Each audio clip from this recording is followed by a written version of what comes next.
Only about 1% of high schools in this country offered American Sign Language classes as a foreign language credit in 1986. As News 8's Teresa Weekly will tell us, that's all changed. Now the challenge continues to be finding teachers for these programs.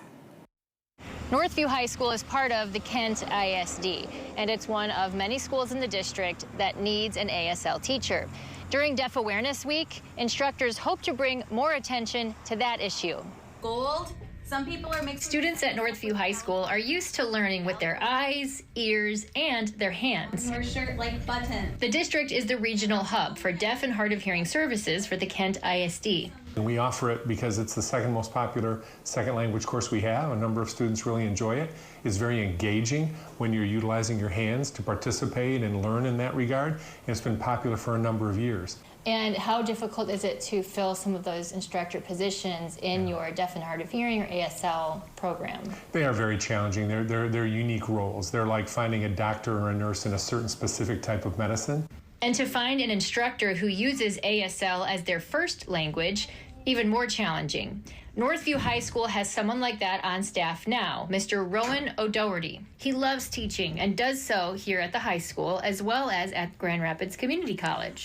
Many people assume that ASL is the same as English, but on your hands, which it's not. It has its own structure, it has its own syntax, has other language structures that spoken languages don't necessarily like English have. So it can be a challenge to learn. But man, it can be inspirational and it can be very enriching experience to learn. One thing Mr. O'Doherty has noticed is that high schoolers are very interested in learning ASL, but that doesn't always translate to college. Well, the numbers start out large and then they diminish over time. He hopes one day that will change, and not just to make it easier to fill teaching or interpreter positions.